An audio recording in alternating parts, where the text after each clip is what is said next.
మాకు తెలియదు కదా అంటారు. మరి తెలియనప్పుడు మీరు మంత్రుల కమిటీ కింద ఎందుకు వచ్చినారు ఇక్కడికి? ముందస్తు ఏర్పాట్లు చేయడం కోసం మరి ఎందుకు వచ్చినారు? మరి మీ సమక్షంలోనే మీరు ముందస్తు ఏర్పాట్లు చేస్తూ ఉన్న పరిస్థితుల మధ్య ఈ గోడ కట్టడం ఎందుకు చేశారు? 60-70 అడుగులు గోడ పొడుగు, 10 అడుగుల ఎత్తు, కనీసం ఒక కాంక్రీట్ పిల్లర్ లేదు.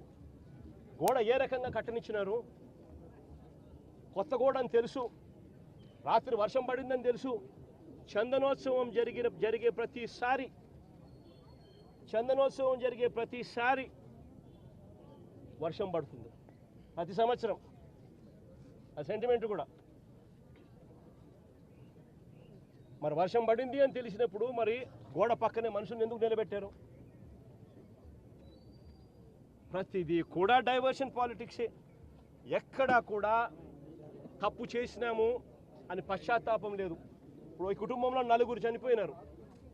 చనిపోయి ఏదో ముఖస్థుతి కోసం అది జగన్ వస్తున్నాడు అని చెప్పి తెలిసి 25 లక్షల రూపాయలు 25 లక్షల రూపాయలు ఇచ్చే కార్యక్రమం, ఒక ఉద్యోగం ఇచ్చే కార్యక్రమం చెప్తా ఉన్నారు. నేను అడుగుతా ఉన్నా, ఇదే కుటుంబానికి నేను భరోసా ఇచ్చి చెప్తా ఉన్నా, ఇంతకుముందు ఏదైనా కూడా ప్రభుత్వం అన్నది ప్రజలకు తోడుగా ఉండాలి, ప్రభుత్వం అన్నది ప్రజలకు భరోసా ఇచ్చే విధంగా ఉండాలి. ప్రభుత్వం తప్పిదం వల్ల ఎక్కడైనా మనుషులు చనిపోయిన ఘటన ఎక్కడైనా జరిగితే అది ప్రభుత్వం తప్పిదం వల్ల, అంటే మనం ప్రభుత్వంలో ఉన్నప్పుడు జరిగిన తప్పు వల్ల జరిగితే దానికి పశ్చాత్తాపం ఉండాలి. ఆ పశ్చాత్తాపానికి ఆ కుటుంబానికి మనం ఏమిస్తున్నాము అని చెప్పి మానవతా దృక్పథంతో ఆలోచన చేయాలి.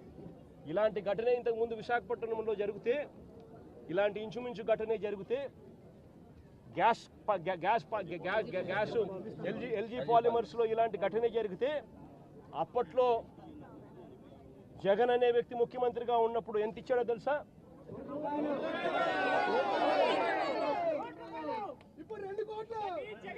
జగన్ అనే వ్యక్తి ₹1 కోటి ఒక్కొక్కరికి ఇచ్చి ఆ కుటుంబాలను ఆదుకున్నారు. ఇప్పుడు ప్రభుత్వం చేసిన తప్పిదం వల్ల ఈ ఘటన జరిగితే అసలు ఆ కుటుంబానికి నువ్వేం చేస్తా ఉన్నావని చంద్రబాబు నాయుడు గారిని అడుగుతా ఉన్నా. ఒకటే చెప్తా ఉన్నా, వీళ్ళు ఇచ్చినా ఈకపోయినా కానీ చనిపోయిన ఈ కుటుంబాలకు గుర్తు పెట్టుకొని మళ్ళీ మేము అధికారంలోకి వచ్చిన తర్వాత ఈ కుటుంబాలకు ఆ ₹1 కోటి బ్యాలెన్స్ వీళ్ళు ఇచ్చినారు. మిగిలిన బ్యాలెన్స్ డబ్బు మనం ప్రభుత్వం వచ్చిన తర్వాత నేను స్వయంగా ఇప్పిస్తానని చెప్పి కూడా చెప్తా ఉన్నా.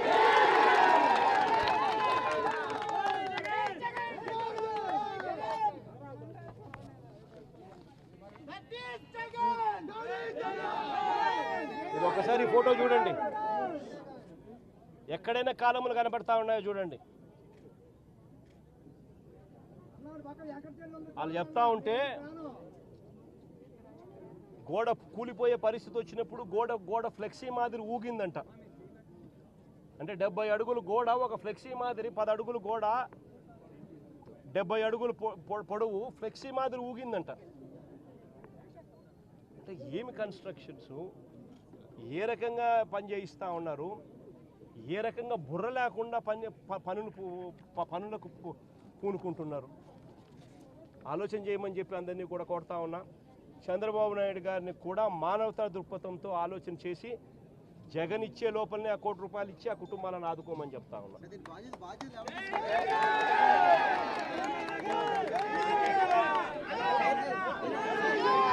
బాధ్యుల పైన ఈ మంత్రుల పైన, బాధ్యత తీసుకున్న ఈ మంత్రుల పైన,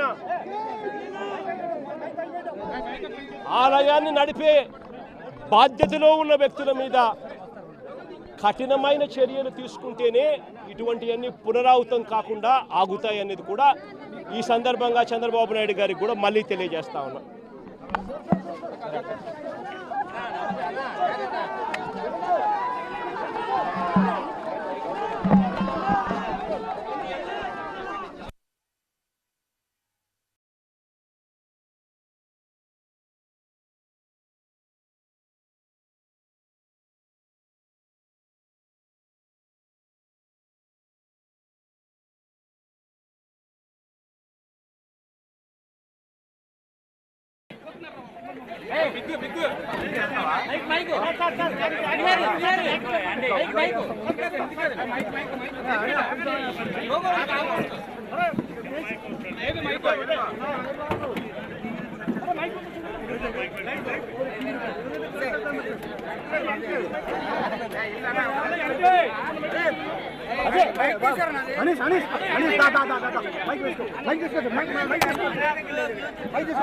ఇంగ్లీష్ మాట్లాడతాం.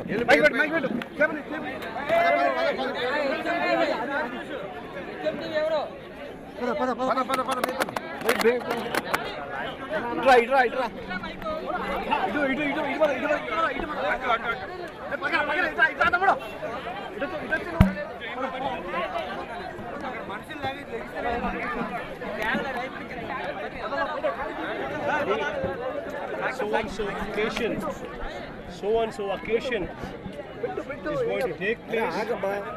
So and so occasion is going to take place, and lakhs of people would be attending to this occasion, would be attending on this occasion. What was the government trying to do? They started constructing a wall 6 days before this incident, and that to a 20-meter wall.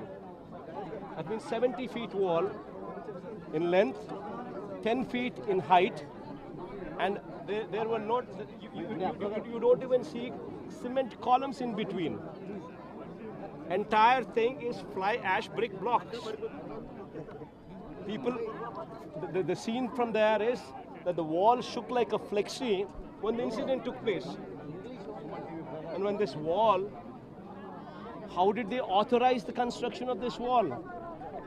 What was the what were the ministers doing? A team of ministers who were constituted to supervise the occasion.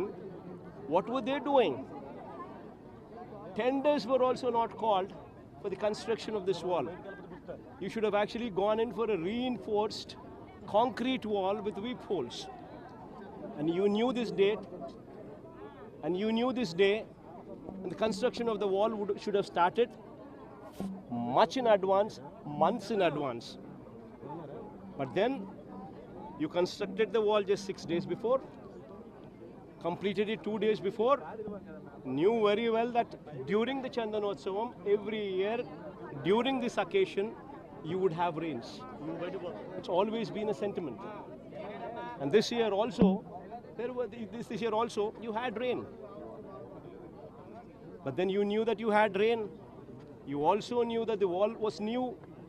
You also knew that the wall had no columns. And yet you had the queue, you had the people right beside the wall pass through into the temple.